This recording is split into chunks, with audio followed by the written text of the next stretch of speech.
Guys, it's Allison Shipley, and I'm here with Mardi Meyers, who's an esthetician here at Hair For You, which is a salon in Arlington Heights, Illinois. And as you can see, we are in a wig room because this salon specializes in a clientele that needs the care of wig services, hair replacement, and obviously when they're going through any kind of medical treatment that results in hair loss, that also means eyebrows, and that also means learning how to deal with perhaps new skin conditions. And Mardi, you're a specialist in this, and you work closely with the owner, Linda, who we chatted with earlier. And what is that like for you? I mean, how did you get involved in this, and what is it like working with clients who need these kinds of services? Well, nobody ever really knows that they're going to get involved with this, but I became involved with this when one of my friends was sick 7 years ago, and then when I came here, I started working here 2.5 years ago, and I knew that Linda did wigs, and so we collaborated together and decided that we would start doing services for cancer patients, and that we would teach classes together, that she would show them how to service their wigs, and I would teach them how to deal with their changing skin color due to chemotherapy, or to color their eyebrows back in, or when they had eyelash loss also, what they could do to make their lashes look a little bit better and make them feel better about themselves. Now, as an esthetician, you have this incredible opportunity to work with clients who come in, as you referred to, as bare bones. They come into you, they need your help, because a lot of women, you know, we're already working with a foundation. If we're filling in our brows, they already exist. If we're putting mascara on, it's already there. How do you work with them to sort of create this illusion and teach them kind of from scratch on how to make themselves look and feel more feminine?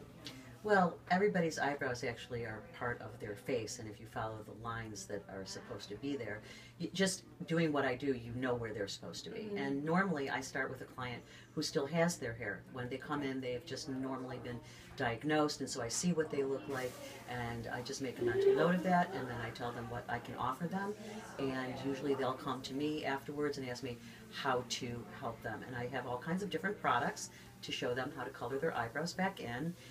Usually eyelashes you cannot replace, but I can dye them to make them darker if they have anything. Mm-hmm. And if not, I actually just show them how to apply eyeliner so that they really look like they have some eyes. That's really all they want. They just want to look like they still have their face. So aside from being good at the technical side of it, what are other skills that a professional needs to have to work in this kind of environment? It's just, being an esthetician, you deal with everything. You're trained to do wax services and makeup applications, so it's really no different. It's just that they have something, an illness, or that they have problems due to medication.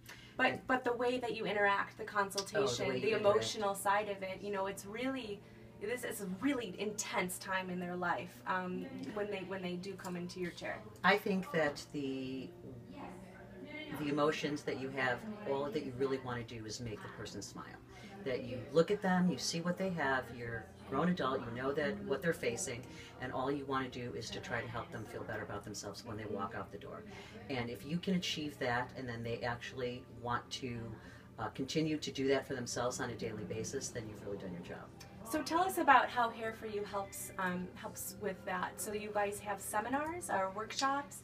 We teach workshops, or because of the good privacy rooms in here, usually now I just come into a privacy room and I deal with a person one-on-one, and normally they have family members or friends with them, and so it also becomes very interesting for them because people always want makeup tips, and so everybody is listening, and you just teach them, you just show them how to apply makeup so that they feel better, especially when they have hair loss.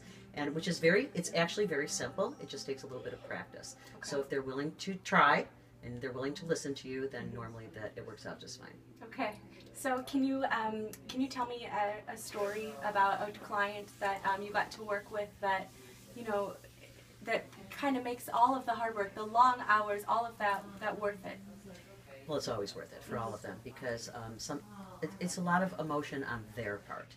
And I find the most important thing for me to do is not to show how I actually feel, because it's horrible. You know, you feel bad for the person, but you want to be professional. You want them to feel good. I was fortunate enough to work with a very close friend of mine who had cancer, and she came in one day feeling very, very badly about herself, feeling that there was no hope and why even bother. And after applying her makeup and a full face of makeup, showing her how to put her eyebrows back on and making her feel better about herself, she put her wig on and she walked out with a big smile on her face. And she came in with no smile at all. So that is always rewarding and makes you feel really, really good about yourself as well. It's a gift. When you're able to make somebody who feels bad about themselves feel better and they trust you, it's a gift. You just feel good about everything. You feel good about them and you feel good about yourself. My last question for you, how do you market your services? Like, how do you get these people to come to this location? Is it the website? Is it word of mouth? All of those things. Obviously, you have to use social media these times, and Linda always has her website going, so they come in. A lot of my clients start out as Linda's clients, and then they end up as my client as well.